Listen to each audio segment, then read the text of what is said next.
You're listening to the We Are Libertarians Podcast Network. Find all of our shows at wearelibertarians.com. Libertarians Network. Learn more at wearelibertarians.com.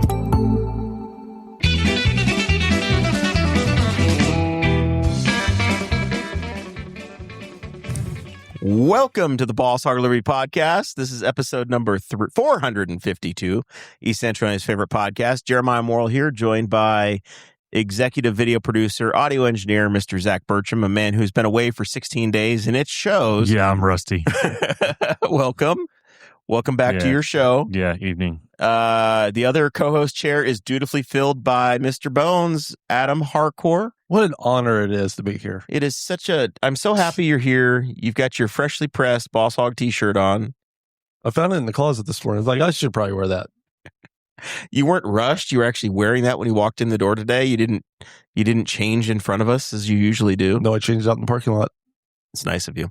There's a lot of cameras have been put up out there lately, so they got a view. You might have it from 3 or 4 different 480p angles.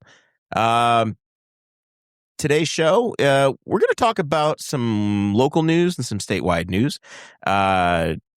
Hagerstown. Listen, it's just us. All right, people. Yeah, there's no special voice. Hold on. We don't know where this is going to go, but it could go somewhere. We have a rough theme of an idea, an outline of a plan. I'm lucky I still have show notes between the Patreon and the main show. I did knock over a cup and send it directly into the laptop keyboard. It does smell like Rabbit Hole Distillery in here. It does. Oh, that's a fresh laptop too, isn't it? Oh yeah, this one's been with us like a month and a half. Your old one had been through some. Yeah, this is the first. Saw some stuff. This is the first drink in this one. Yeah. It took him a month and a half to christen the new one. This one has now been baptized in the Boss Hog way. It was a good month and a half too. That's hilarious because people that don't know, about once or twice a year, Jeremiah dumps a beverage in it, invariably is dumped on his computer. Directly into it. Just feeds the keyboard. Yep. Yeah, this one, before today, it's alcohol. There was no sugar in it. It should be fine. What would you have as a mixer? Water and ice. Ice and alcohol. So it's just lower proof. Well, alcohol technically is a sugar. Yeah. Maybe it's you're saying if you think it's cleansing all those electronic connections. I think it was a refurbishment. We'll see. I dumped chocolate milk on a laptop once. Time will tell. I'm sorry. Yeah, it's still functioning. We're going to talk about the Hagerstown Post Office. Local man Ed Bell is in the news again in his quest to try to get the post office ADA accessible. The gas tax holiday is ending. That was 6 months of fun for people that had gasoline vehicles. Great timing. The Indiana Democratic Party is blaming Mike Braun for Forest River closing an RV facility in northern Indiana. Braun's office is trying to fix the problem they might have created with the public access counselor's office. And in sports, we've got IndyCar is getting a new chassis finally. What were you doing in 2012? Oh, I don't know. That's a long time ago. I didn't have any children. That's when IndyCar put the current car out.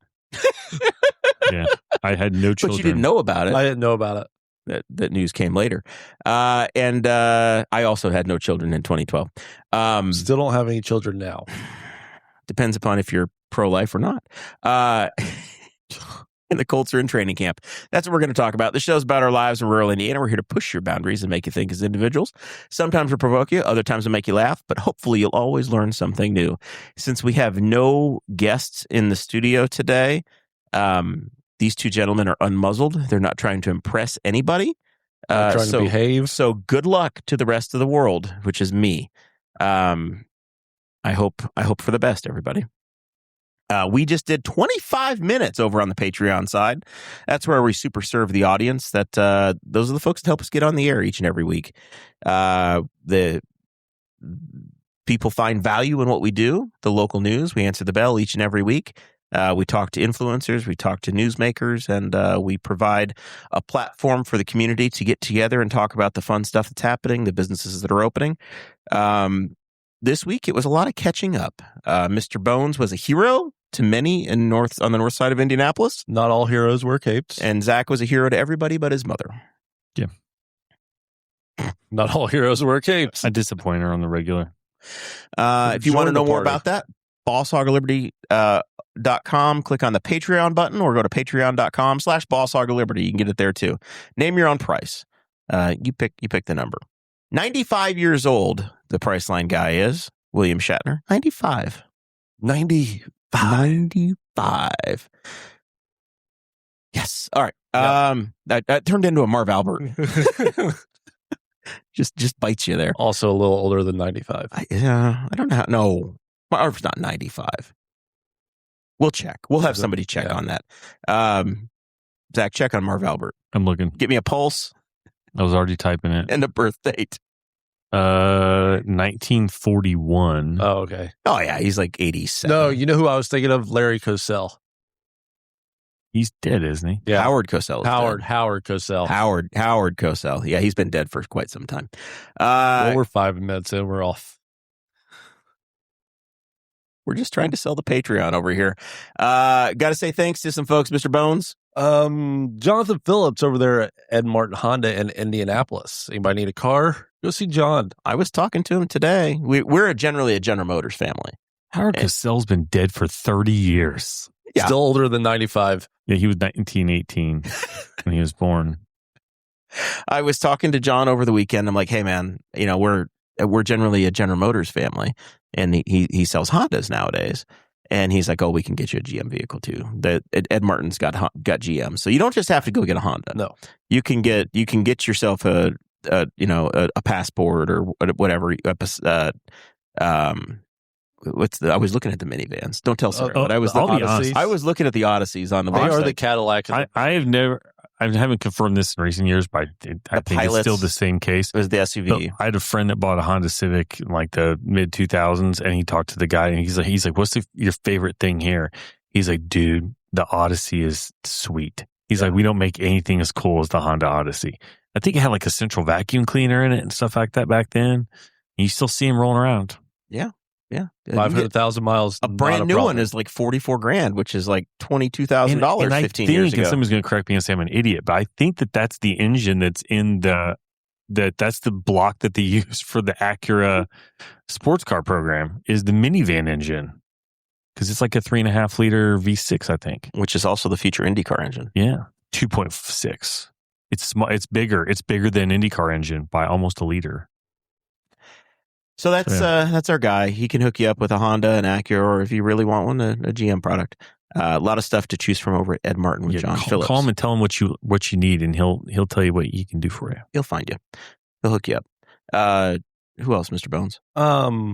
Breaking news. Yes. Varsity Outfitters closing the doors on Saturday. So they're having a big sale. Having a big sale. Half off. Did you get the times that you were supposed to? I think it's like 11 to 4, 11 to 2. I think you were giving me the times. Then that's and then the drink. crisis. Yeah. We had the crisis happen. Yeah. Well, I'll buy you some time while you explain it. So you need to go in there and get your Newcastle merch or any other merch they may have available. Now, Saturday would be your final time to get that. August 1st, half off most items. Their school spirit sale, 10 to 2. So they're on Trojan Lane right next to Mancino's. So if you need Trojan wear or Knightstown Panthers, maybe. Yeah, whatever they got left. Yeah. I doubt they have anything outside of Henry County available. Might have your Blue River football jersey. And also, so we thank Blake Race for his support over the years. He's still going to continue supporting the show. He's also involved with Ink and Ale. So we're going to start to say thanks to Ink and Ale as well, which is a fantastic place here. Sarah's favorite place to get fish and chips in Newcastle is Ink and Ale. Is it the only place to get fish and chips? No, there's a lot of places. Oh, okay. I mean, this is an ad for Ink and Ale, but there's a lot of this. They're not the only one. But they are the best. Okay, they are the best for sure. Just so we just put that out there. Ink and Ale, fish and chips, money, go get them. Yep. Tommy Oaks, RV. Yep. So if you need an RV, maybe one not from Forest River, Tommy Oaks is your man. He'll get you a Keystone or a Forest River or a Bentley or a Brinkley. Now, if you really, really want to do it, I'm sure they can figure out a way to let your Bentley pull a Brinkley. Oh, easily. The Culligan? No, that's a Rolls Royce, isn't it? It's the Bentayga. Oh, the Bentayga. They could pull a Bentley. They could pull a Brinkley. This is going wrong way quickly. Moral monument clean. You haven't got to the difficult part yet. I know. They don't clean dead people, all right, people, but they will make headstones and any other monuments that may be around or that you have shiny and new again. And no one likes a dull, dirty monument, okay? No. No one likes that. Yep. And then last but not least, Pops Recycle, making that Schwinn new again. That's right. He'll hook you right up. Good job. Thank you. Good job. That may be the longest we've done on that one. What else you got to do? Exactly. What else you got going on? Ed Bell. I've known Ed for, since I was a child. So I'm going to say Yesterday. 1995-ish. I've known Ed since then. That's 30 some years. We feel sorry for Ed. He was one of the homeschool dads. And Ed he was injured in 1980 in a gunshot incident where an angry ex-boyfriend shot him. So the lady he wound up marrying, his girlfriend's ex-boyfriend shows up, shoots Ed out of jealousy in 1980. So let me just connect the dots there. Yeah. Ed was now dating this girl. Yes. Who's now his wife. Yes. Her former lover shows up and shoots Ed. Yes. Okay. Yeah. And the leg. I believe multiple places. He was coma for months, paralyzed, has essentially wheelchair bound for life. Damn. But he's been able to, from the wheelchair, he's been a mobility advocate, was an advocate for like the standing wheelchair company. He's been a farmer. He's got Bell Strawberry Farm out in Hagerstown or out rural Wayne County out on 38. And they do their Bell Strawberry Farm, local institution, raise top end Dobermans and a bunch of other things out there too. So he's had an incredibly productive life. I'd say so. In spite of the challenge that he's had since for 46 years. But he lives in Hagerstown and their post office not ADA compliant. So Ed has been a very squeaky wheel about this post office for 20 some years. And he shared on Facebook this week a news interview he did from years ago. All of a sudden, somebody in the media picks it up and they come out and they do another story. And there's Ed saying the same thing again, saying this is wrong. I can't get into the post office. So if he wants to go in to mail a package, he has to have somebody from them. He has to call, and now it's an automated number. So he has to call and he has to hope to get through to somebody. And then they have to leave the counter and come down to talk to him and see what he needs. Or he has to have a customer go in and do the work for him and flag somebody down off the street. They say, well, we can make it compliant for you if you go out back and use the dock, and they will lift him up on the dock machine, on the leveler, on the pallet dock. And he's like, I'm not cargo. I'm not doing that. I love the people from the post office, but come on. So we can lift you up via the cargo ramp. Yep. That's what they said. So ADA laws don't apply to federal buildings. George Bush, number one, in like 1990, signed the ADA, the Americans with Disabilities Act, and it doesn't cover federal buildings. They carve themselves out. If we do something to this building, we have to make sure we're accessible. But if you're the federal government, you don't have to. Is it because they're all historical buildings? Do Yeah. you think so, or just because they just don't want to spend the money? The law doesn't apply equally to them. Okay. Just so as we're on the same foot. So in 2021, there was a lawsuit filed, and Shelbyville had to modify their building. So Ed has been trying to get this done for Hagerstown for years. I think these news channels are now running together, but at Wish TV, Channel 8, which I think also owns Channel 6 at this point in Indianapolis, they came out, did a story, and they said that they got a hold of Congressman Shreve's office. And Congressman Shreve said, we're going to get this fixed. So they have gotten his attention, and we will see what happens. I thought, this is amazing. Finally, after 20 some years, Ed's getting this done. And I called Congressman Shreve's office today down in Greenwood and said, hey, thank you for stepping in, doing this. I feel like it's an important thing. Would love for our audience to do the same and say, hey, you probably don't get a lot of great phone calls, but let's be happy today. This is something you're doing that's actually nice. And I think if they get the modifications done, they should rename the post office for Ed. I think, yeah. for the things he's done and overcome, I'll float that idea out there. And I told Congressman Shreve's office that as well today. I said you guys should really look into him. So how's the lawsuit from Chevyville not precedent for every other building then? They're going to, in that world, they're going to narrow the scope down to that one building. They don't want to have to do it for everyone. Okay. I mean, I looked them up on Google Maps, and it's got a fairly similar footprint to ours in terms of there's an alley on one side, street on the other side.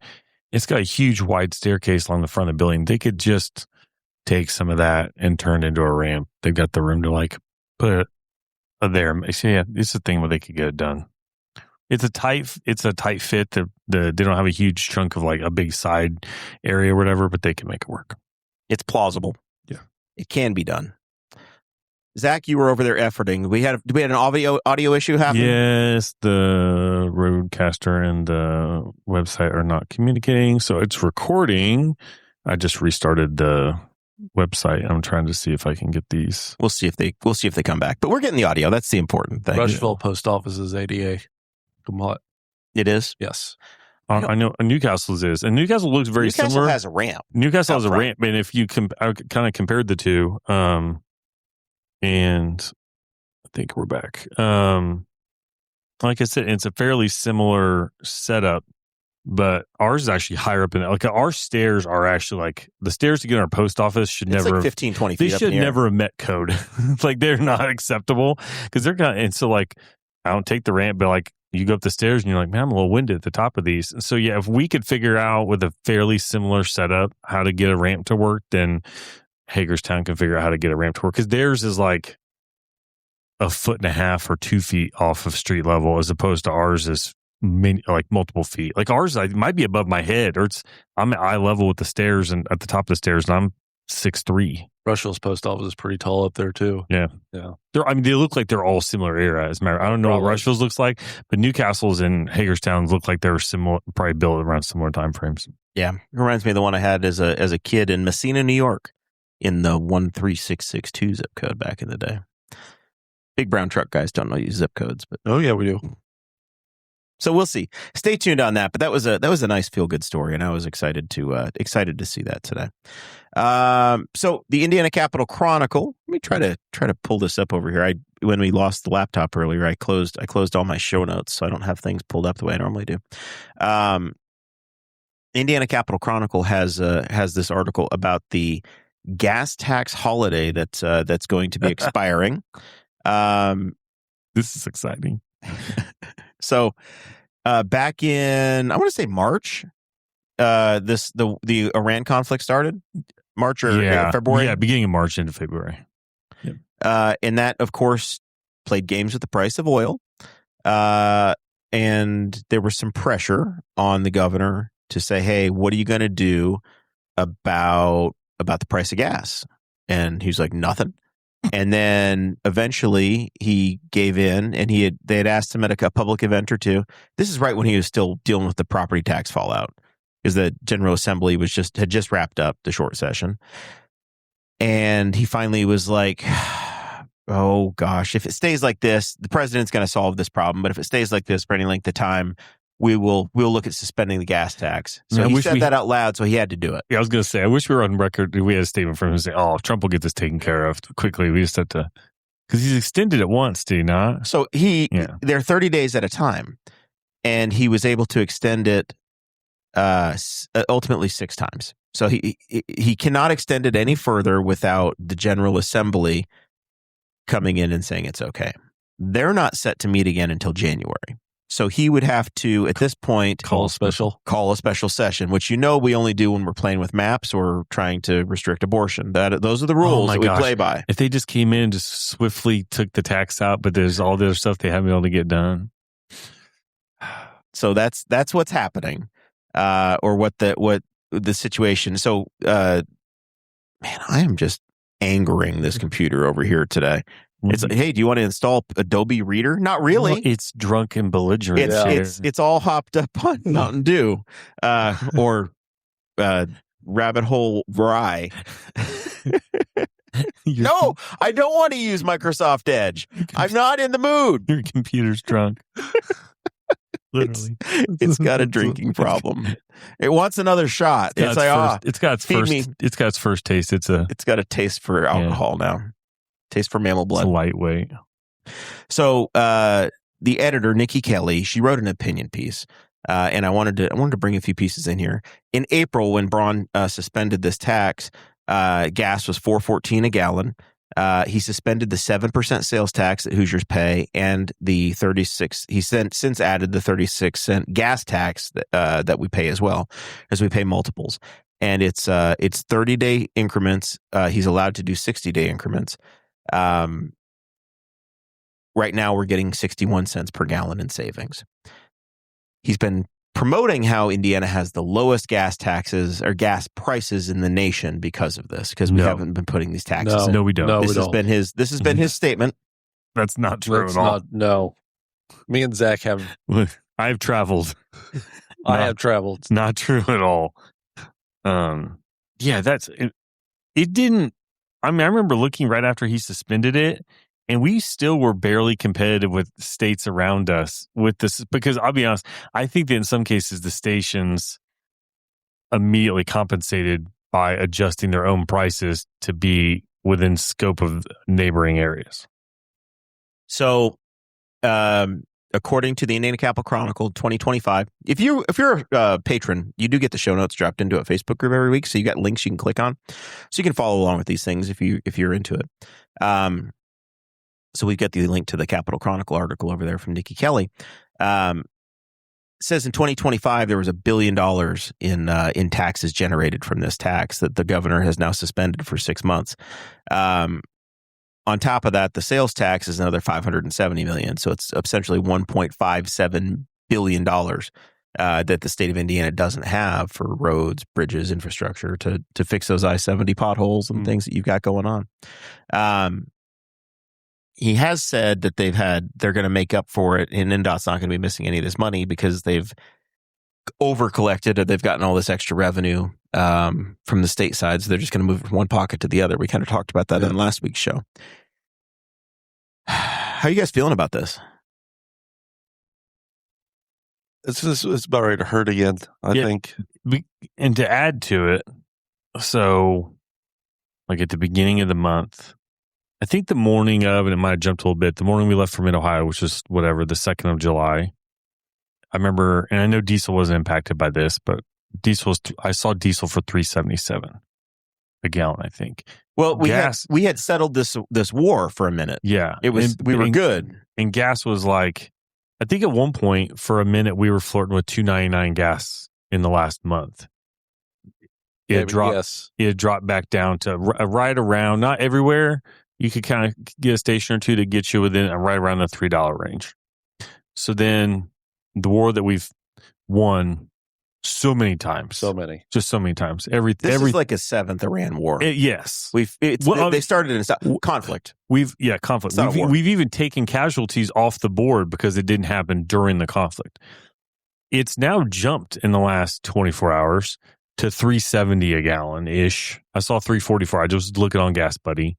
So we're going to be right back into the $4.20 range that it was when he suspended it when it comes back, unless something changes. Now, I will say it is pretty volatile in that if they get a little ceasefire going for a couple of days, it drops 20 or 30 cents. But it's before he started the conflict, or before the conflict started, it was like $2.25, $2.35, I think. We had gotten down to like, oh, this is nice. And so it's kind of like, it's one of those things where, I don't know about, and then diesel wasn't as impacted, but diesel's been going up and down with everything else. It's like, oh, it's a crimp on the camping season and a crimp on filling up any kind of cars. So not good. People are going to see $4.20 gas and they're not going to be happy. No. At least it's right as the General Assembly is going to have to ask for their jobs again. Going into an election. Going into the midterms. You don't think that makes the congresswoman in the 5th district a little nervous? Oh, man. And I looked at Gas Buddy, which is whatever Gas Buddy's worth, and we're competitive with a little bit with Kentucky, but you get like east of Cincinnati into Kentucky, and you're seeing 20 to 30 cent cheaper gas than here. So I don't. He's delusional if he thought that our gas prices were cheaper than anywhere else, because cheapest in the nation. I routinely when I'm going on a trip will check, and it's not a thing that I like to do. I will force myself to not leave with a full tank, because I know if I can just get into Kentucky, I'm probably going to save 20 to 30 cents. And he also shouldn't brag about our gas is cheap while he suspends all the taxes, because that means that the rest of the year it's more expensive simply because of taxes. And our roads suck. When I left Indiana to go to South Carolina, gas here was $3.60 maybe. When I got down to Hilton Head, $2.60. Yeah, that's normal. It's so normal to go south, and it gets cheaper and cheaper the farther south you go. But I mean, we can't be the cheapest around if they're $1 cheaper. He's got to be panicking, because it's going to go up. And everybody's going to be like, "Well, bronze gas tax suspension," and they don't care that he can't extend it again, but they'll just understand they're like, "Oh, this is all taxes that just got put back on, pure taxes." You know, those Republicans just like to raise taxes. And man, we're not going to just pick on Republicans today. I won't stand for it. I was gathering stories for the show today, and the Indiana Democratic Party 5 hours ago as of showtime. So about 3:00 this afternoon on Thursday, the 30th of July. Indiana Democratic Party posts a link to a story from WSBT, which is South Bend Television. And they say that 4 different major Indiana manufacturers have now announced closures due to Mike Braun and the GOP's failing economy. Forest River in Bristol, Indiana, is closing a manufacturing site. Zach, you and I, we've done a lot of shows around the RV industry here. We've had RV sales companies come through, and we've talked with Ken Eckstein, who represents RV dealers in their Indiana trade group. So we've definitely spent a lot of time and effort having these conversations. Trying. His computer is the link worked at home, and today it's like, no, we're going to force you to. You're going to use Bing, okay? We're quitting on Bing. We're quitting. Is it Bing? What is the? Ask Jeeves. We're on webcrawler.net, Ford Edge, Microsoft Edge. I don't know. Oh, we're on Netscape now. I got the navigator working. You gotta do Northern. I swear to God, there was your more. Northern Lights. Do you still have free minutes on AOL? I'm going to put a disc in, and we're going to try to get this thing. The hamster's going to spin. Forest River is closing Plant 63 in Bristol September 17th, and they're going to eliminate 105 jobs. Okay, that's the story. Here's my quarrel with this. 63 site. It's 63. This is plant number 63. Yeah. The governor doesn't decide the policy that affects Forest River. They play in North America. You okay? Yeah, we're good. I thought he was throwing up. I thought. The governor doesn't have a lot to do with directly impacting the RV industry. And I appreciate that the Indiana Democratic Party is trying to raise the issue and saying, hey, that this is a problem. But there are so many things that you can complain about this governor on. His policy and how it affects the RV industry. No, that's not it.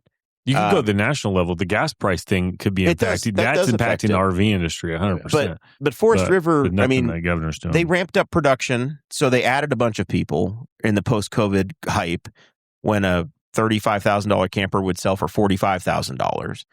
And they could make a bunch of extra money, and there was unbelievable demand, and campgrounds were full all year round, and there were people buying them.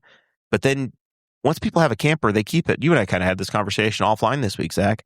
It's a 10 or 15-year note for an RV. Yeah. Once you have one, and if you bought one during that peak, you're not getting out of it. Yeah, unless you got cash to come up with, because you're like every other car, down. they are depreciating assets. Yeah, especially if you paid full on MSRP. You paid $40,000 back in the day. You shared a video with me about a camper, and they were doing the math, and they're back to 15-year loans. 15 loans, but was it not like a $58,000 camper that by the time they got done with all their discounts was in the 30s? Yeah. It was like down to 34, I think. So we're back. That's the kind of the way it used to be before. Is I remember being told the first time, the sales guy told me this, the first time I went for, he's like, whatever the MSRP is, take 20-25% right off the top. Like they didn't even act like that was a thing. During COVID, they were not doing that. They were like, Add this 20. this is what it's worth. I don't know if they were doing added. Cars were doing it, but they at least were not giving discounts, and now they're getting back to that. It's also a 10% rate on a thing too. So anyway, it's just a lot harder. So I don't blame Forest River for moving people around or closing down a plant here and there. That's just, it's they had the opportunity with the to make money, and they were meeting a demand, but eventually that is going to come back around. So especially when it comes back around to gas prices being $4 a gallon and the economy, I guess you talk to, not great. So that's one of those things that people are going to stop buying is something like a camper, which not only just you buy it, it's a maintenance item. And when gas is kind of expensive, it's expensive to get it out and take it places. I love mine. I'm using it this weekend. Use them all the time. And they're a great thing to buy. But don't blame the RV manufacturer on this one. Now, this is a hyperlocal thing, so I wouldn't technically blame the governor. I wouldn't technically blame the governor for it necessarily, but I do wonder how much of Forest River sales are in the state of Indiana and how much sales have declined due to increased DNR fees. Because I think that has cut back on camping as well. I think high fuel prices have, and honestly, we're camping this weekend at Quakertown at Brookville. There's 2 construction projects around Brookville right now that are making it a little harder to go there, especially if you're coming from the Cincinnati area.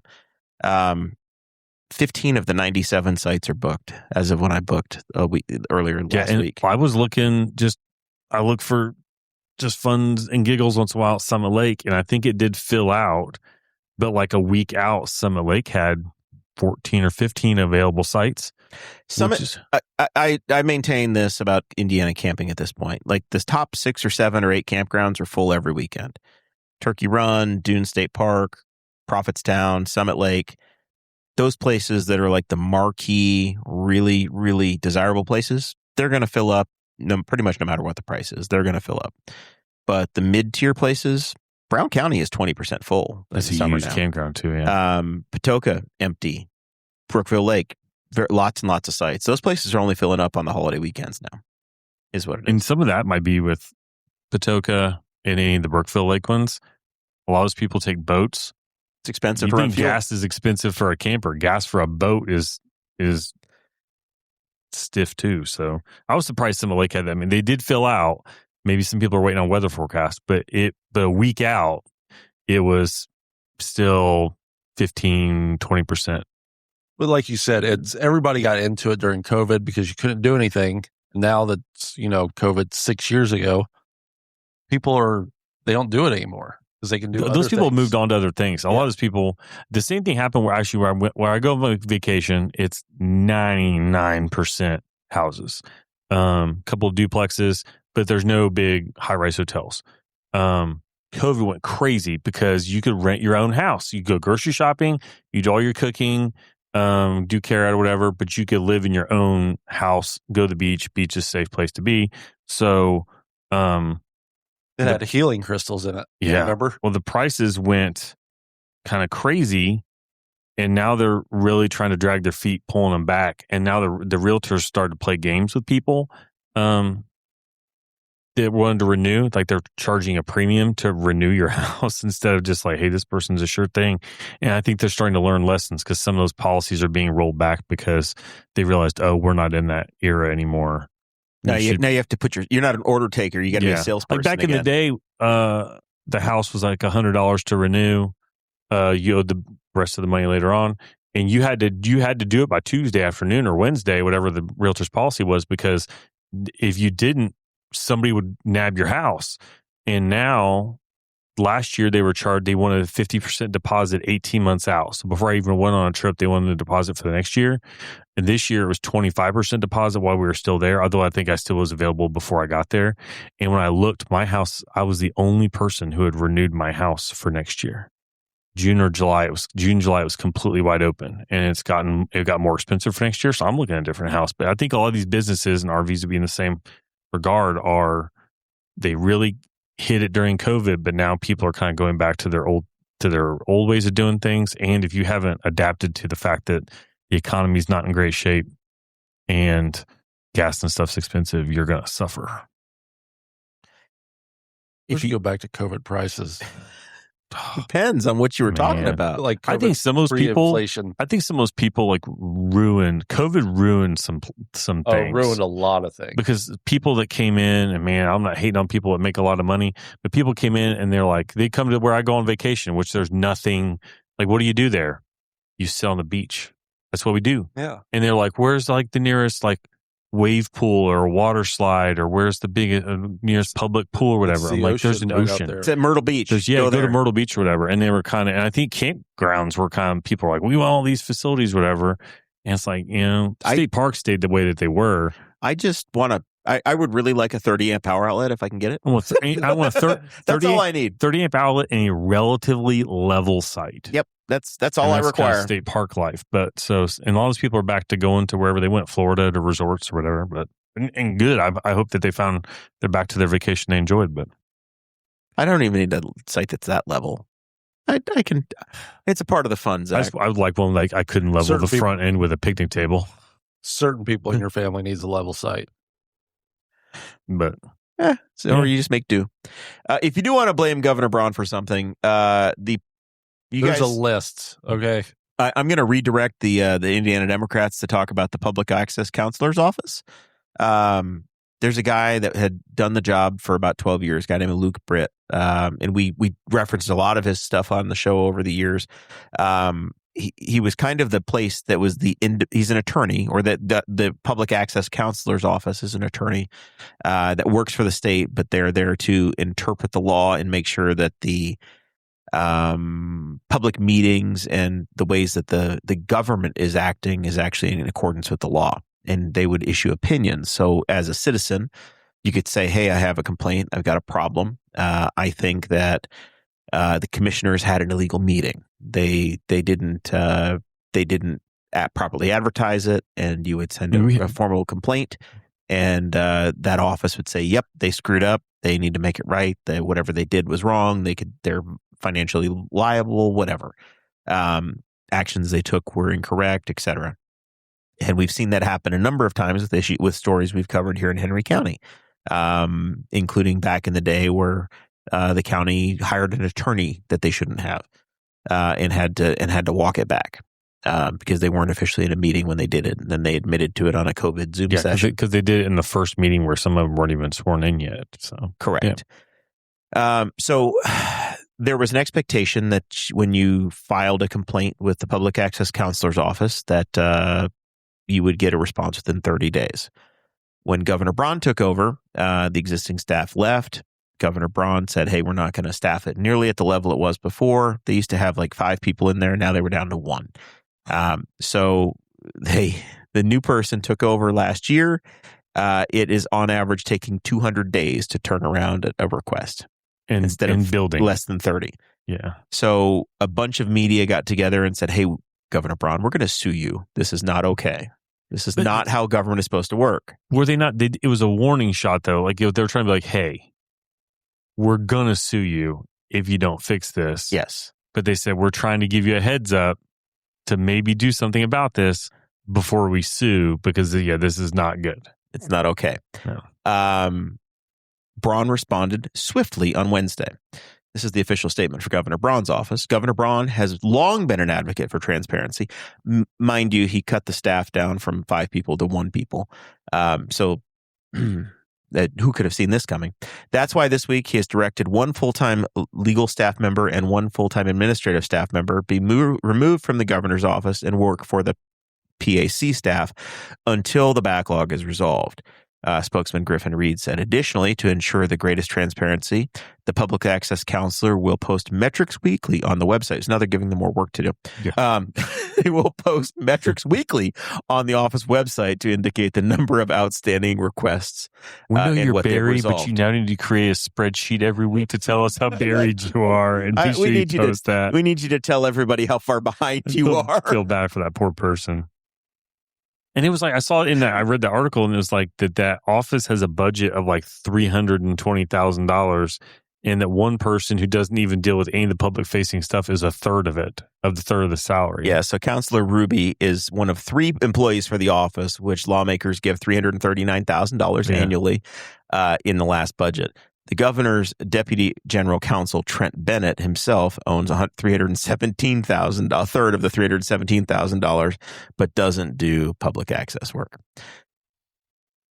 So that is a weird thing where there was a little bit of attention that he got because some of his, and they say it's normal, but some of his staff are paid by other departments, and they say it's a normal thing. Well, that's one where it sounds like that department needs all of their money to do their actual job and not pay somebody to be in the governor's office or in his direct staff. You know where they can take some money from?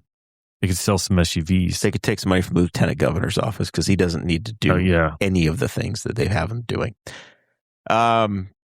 That's it for local news. Well, for that news, we do have a story that was somewhat late breaking that our friends over at the Courier Times. By the way, new editor over there, Katie Klontz. Congratulations, Travis Wyke. He's not there anymore. He's moving into education, I think. Yeah, Travis, what the hell? You were on the show, and you had to put it. He had to have put in his 2 weeks at that point. He didn't break the news here, and that's fine. That's his prerogative. He had a very nice going away letter last week. Rude. But this week there was a story that came out over the weekend. I think it was one of those that was in the local scanners pages that there was a knife point carjacking that happened at the Flying J. A lot to unpack right there. What? This is a collapsible suitcase of a lot to unpack, Bones. So so much that happened. This is a rushing nested. No. This story is perfect for the State Road 3 corridor because it starts in Spiceland, Indiana, and finishes up in Andersonville, Indiana, down in Rush County. Technically would be 52, but yeah. Ohio man, this is a staff report from the Courier Times. Ohio man has been charged in Henry County after he allegedly held a man at knife point, stole his vehicle, and fled law enforcement.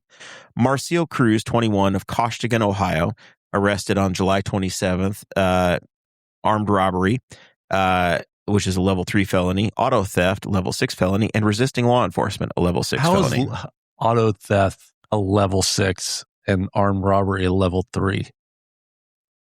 3 is more severe. Yeah, I understand. It means if you're going to steal a car, don't use a knife. Oh, okay. Just take the car. Just take the car. Yeah. You got a puncher's chance at staying at the county jail instead of having to go to a state jail, a state prison. So a man told police he exited the truck stop, returned, and so he's in the store, returned to his vehicle. Cruz approached his blue Kia Optima with a knife and demanded the keys. Police surveillance video confirmed that Cruz pushed the victim, entered the Optima, and sped out of the parking lot. Law enforcement originally were told that the Optima got on eastbound I-70 and was heading towards Ohio. A woman traveling with the male victim left her cell phone in the car. Police were able to use the Life 360 app to track the vehicle, which discovered that it was actually going south on State Road 3 and was heading to Rush County, where it becomes Mr. Bones' problem. State Police, Rushville Sheriff's Department, and Rushville Police were notified. The app showed the car was going over 100 miles an hour and was not stopping at intersections or stop signs. By the way, check Patreon if you wonder why I was not involved in this pursuit. You were somewhere else. You were definitely off the hook, and in no danger of being rock solid alibi for Bones. You were being a hero.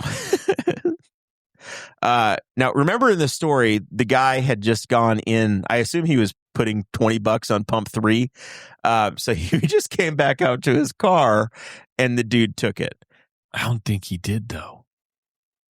Well, I think he prepaid. I don't think he had turned the pump on. I think he went in to go put money on the pump. And the guy takes the car that had not been filled with fuel. So Cruz runs out of gas and drove into a bean field on South US 52. This has got to be very close to your home. They went by. This is very close to your home. Miss said that she heard a lot of sirens, but I mean, they just kept going. And the person at that point exited the vehicle, hands in the air, and was taken into custody. Cruz's story was that They ran out of fuel on I-70. Somebody gave them a ride to the Flying J, where they then stole the victim's vehicle. You ran out of fuel. You in the ran out of original gas, car. and the first thing you do is you're like, screw it. Get the knife out. I'm taking a car. What are we doing? You're still in a Kia. Yeah. And you find the car with the least amount of fuel. Get down to Rushville and you run out of gas. How many times do you have to run out of gas in one day to realize we don't know what the hell we're doing? And you weren't even smart enough. Yeah, so I'd read it wrong. He exited the truck stop. I meant he was pulling out, but no, he was returning to his vehicle. So yeah, you didn't even wait for him to fill it up because I did the Google Maps. He got 28 miles. He had a gallon of fuel left. Yes, maybe 2 in a car that at normal speeds. It's Although I gonna bet a Kia gets not. I bet it does better than you think cruising at 100, but has a 450-mile range. And he got 28. You stole a car with a light on. Yeah. What after you ran out of gas? You go, damn it. Yeah, he had to have been. I wonder how far he got before he realized he'd done screwed up. But he committed at that point. You've committed the crime. Should have gone to Casey's and switched out to a different vehicle before the cops caught up. This is where you realize criminals are just not that smart. This guy's solution to running out of gas was to carjack somebody. But the best part is he carjacked another car with no gas. Like, he didn't improve his situation at all. What a knucklehead. And got a ride back to Henry County. Currently sitting as of the story that was released in the Henry County jail. $5,400 cash bond would get him out. That's low. $60,000 surety. That's too low. I almost let's go bail him out and get him on the show and ask questions. That's not the kind of show I want. Not really. I'm not sure he'd appreciate us asking him at what point do you realize he was an idiot and he stole a car that had a gallon of gas in it. You think he'd show back up? I would think his attorney would probably not encourage him to do media today. Does he know about pleading the fifth? I don't know if he knows about that. I don't know if they get C-SPAN in there or not. I don't know. I can only imagine his luck. Like when he had to realize it because the light had to be on very quickly. I think he did some swerving and through Rushville on some side streets. But also that the girlfriend had left the phone in the car and they got tracked down in the Life 360 app. Oh, yeah. Where they know exactly where you're at. I bet that counts even. Like, they might be able to ping him with reckless driving at that point. Because, we got you on Life 360 doing 100 mile an hour in the car. And I don't know how they thought the car got on 70, though, because from Flying J, you can watch a car get on the ramp and turn and come back towards you because they come back towards you on 70. You can watch them disappear, but there's probably a pretty good chance there was like 4 blue Kias. Or the dude is like, true. Hey, I'm from Ohio. You got $20? No, I don't. All right, give me your car. Yeah. And they're like, well, he's probably going to Ohio, I guess. I don't know. Best lead I have. IndyCar is getting a new race car, Zach. The Finally. 2028 Dallara. This car does way better at 100 miles an hour, too, than the Kia. Yeah. It's going to especially in a straight line. It's going to be tested at the Indianapolis Motor Speedway this weekend. It's been testing, I think, too. But they're officially. Yeah, the driver test. I don't know who's been in the car, but I know that there was some video of it out a couple days ago. They announced who the drivers were going to be this weekend. And it's your Alex Palou and Alexander Rossi. Alex and Alex. We got the Go Alex plate up on display in here now. I'm not sure I would have guessed Palou, but I would have said he was a strong candidate. But I thought when they announced it was going to be 2 drivers who are currently under contract with teams, I was like, oh, Alex Rossi is going to be he's going to be the Chevy guy. Because I think he's just like... Graham Rahal would have been the other idea I would have for I bet they put him in the car at some point because they said he's been key in development of the car because apparently it's even bigger. It's got an even bigger cockpit than the outgoing car. The new car is designed for thicker drivers, so I think this means Tony Stewart can come back now. Oh, as somebody pitch this to Tony. We can get Tony, a 55-year-old Tony Stewart, NHRA driver, to come do an Indy 500. His wife says no. Saying it's possible. Car is faster, lighter. It's got a bigger engine, integrated LED panels, and it's actually designed for the fighter jet cockpit, the aeroscreen versus the bolt. Which means it's just. I was like looking, and it's not a significant change, except that instead of being like straight up and down because it has to get into to where I assume it can be fastened down. It's tapered with the side of the. It's contoured to the car to make sure it looks like it goes with it. Although I haven't seen a full-on straight nose-on shot, which is where the aero screen really looks awkward, is when you're looking straight at the car. I'm excited. It looks good. Friend of the show, Boss Hog alum Marshall Pruitt is going to be coming to Indianapolis this weekend, and he's going to have some really good videos on the car. So we're going to get to see it as it sits now. Going to be fun. The track kind of jerked people around on whether or not they're going to be allowed to show up to the track. And well, it was a bunch of social media stuff where people. I never saw an official one way or the other from anybody, but you kept hearing, well, they said this and they said that. And I almost tweeted Doug Bowles, but hey, Doug, release an actual statement to somebody's official social media, because my assumption is the museum's open, the mounds are open. That is the case. I've never heard of them. Doug Bowles said that today, chasing them off the mounts. There's a Facebook group, Elite IndyCar, that some friends of ours are admins of. Nick Vance, who's been here on the show a time or two.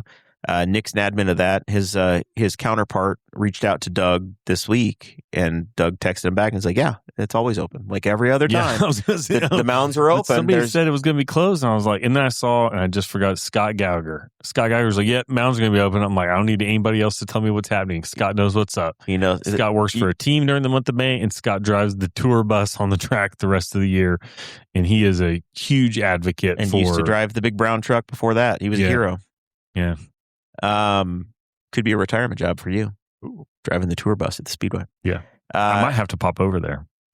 It is interesting. The biggest area of development on these race cars before was the shocks, the dampers as they call them in the biz. And now they're all going to be supplied by a division of Penske Shock. Penske's going to make the Chevy engines, and they're going to make the shocks. Which means everybody can buy the same thing, but I don't know how much you can customize it or what that's actually going to mean. Like, Andretti is always very good on road and street courses in particular, and the reason why is because that was their specialization on dampers. Like, they're really good at damper development for street courses. So now you're kind of taking that out, and those guys have they have teams of engineers that are just doing damper development. So what are you going to do with those guys?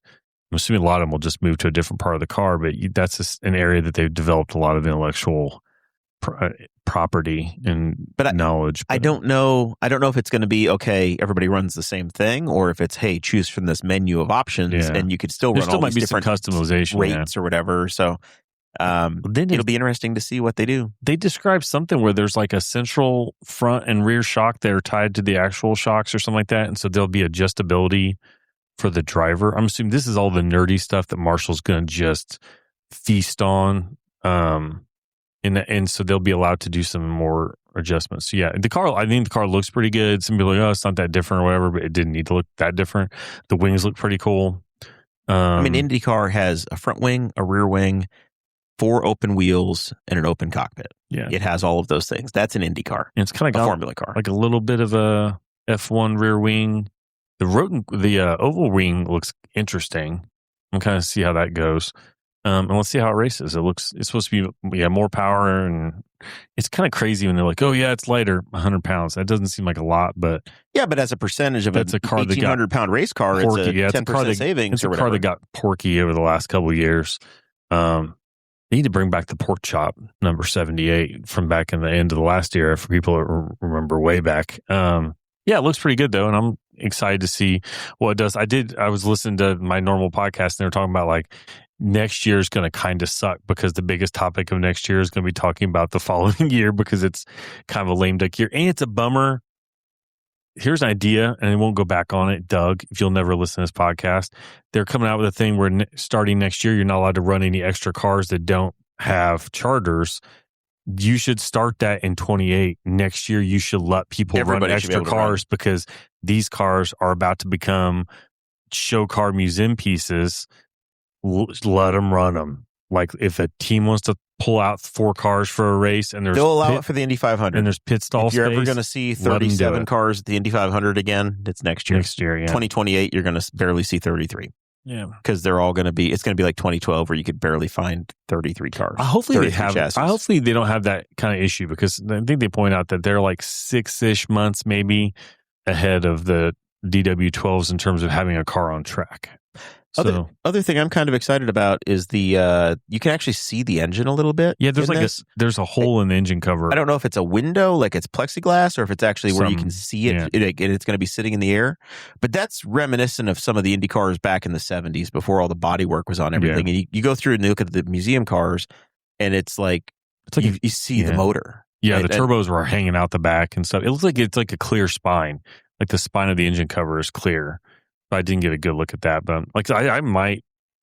Don't give me a good reason for a mug and bun picnic on a grass mound on a Saturday. So I have a question. Yep. Ed, go ahead. You're recognized. Is Marshall Pruitt not from Indianapolis? He's from the Bay Area. He lives in the San Francisco area. Oh, I really He spends a lot of time here. I'm shocked he doesn't. He was here. I'm shocked Racer doesn't just buy him an extra house here, like a little Airbnb in it. But no, he's from the Bay Area. Yeah, he's a West Coast guy. Okay. I always thought he was from here.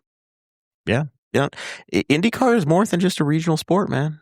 They're all over the place. His dad was like a Swedish car guy or whatever. Was he big? Yeah, European car mechanic. I think he wound up out west, but originally he's from Mississippi, maybe. Yeah, I want to say. Nothing flies in. Yeah. Indianapolis Colts back in training camp. The final year, they're going to be in Westfield, and then they're going to move back to their own facility. So it's not going to be at a public facility anymore.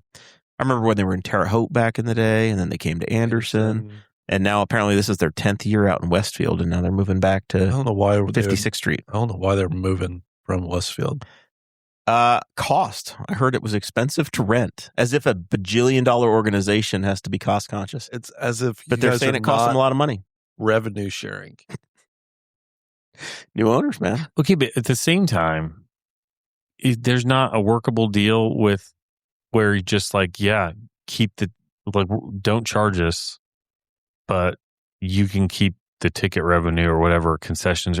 You have to make pretty good money hosting the Colts for training camp because they bring people in, they let the fans come in. Yeah, but I would think maybe they want those fields for youth sports. I would almost think their biggest expense is that the Colts players all stay at the hotels right there on campus.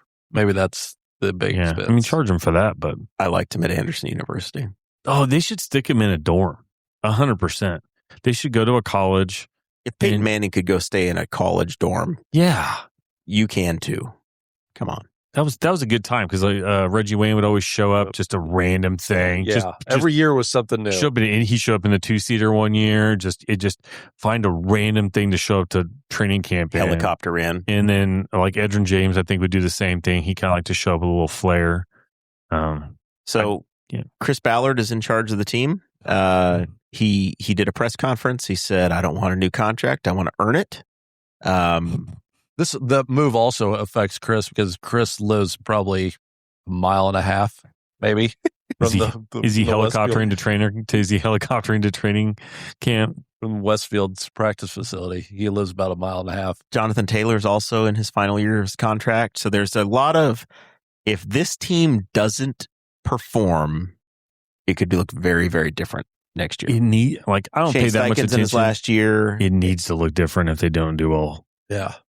They've hung on with Ballard for so long. He's been through a couple coaches and stuff, and just we don't know who the starting lineup is. We don't know the final roster. We don't know any of that. But I want a prediction from you guys in the room. How many wins for the season for the Colts, and is it a playoff and they play 18 now? They play 17 games. 17. Okay, yeah, I was like, I'm still 18 weeks. I was going to give you a 16. Yeah. So I want to know.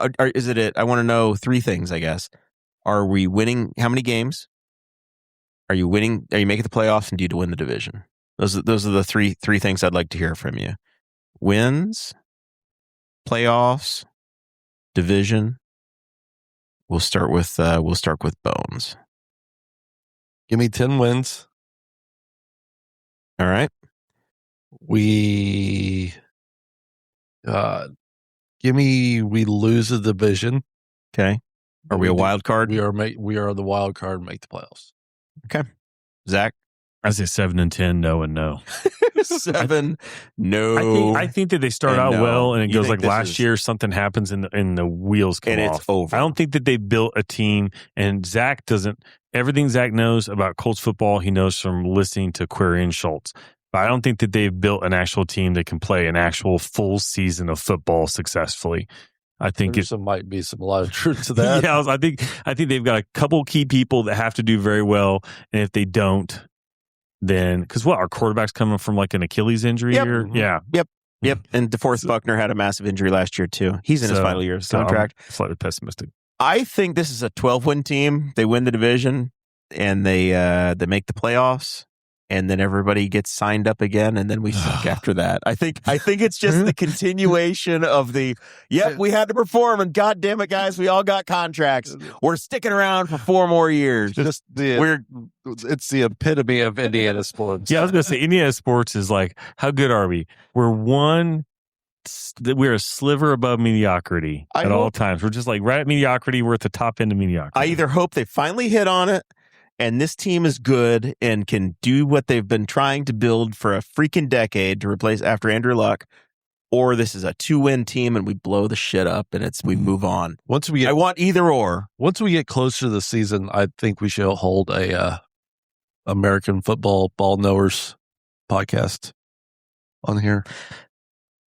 I will remind the audience that I am 5 weeks away from before the pregnancy, before the baby's due. So I'm just reminding everybody that my ability to commit to anything and you may have to get used to some of these host only episodes for a little. Are you inside the 36 window? Are you at 36? We are at 35 weeks today. You're you're a week away from full term. Yeah. So we are at the point now where if we deliver, we can stay here, and we don't have to go to a NICU. DEFCON 5. So we are anytime the doomsday clock. We could be going. By the way, DEFCON 1 is the severe one. DEFCON 5 is like normal day. I think we're in a taco warning or taco watch right now. We have the ingredients for tacos.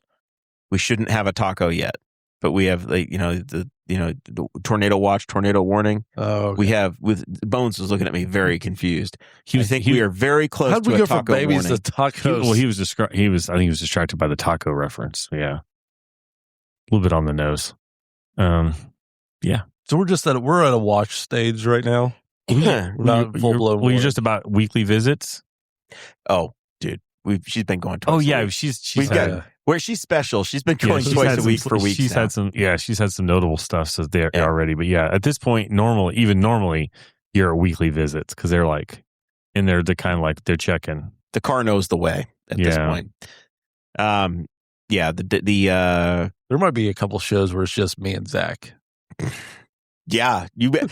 Legitimately, Bones. I'm like, you probably ought to start to familiarize yourself with like some show note planning and figuring some stuff out. Because I will. Oh, there will be no planning. I will be around, but you need to start, finding friends, reminding Zach, what's on your mind? Let's talk about it. Hey, Forrest, buddy, old pal, how you doing?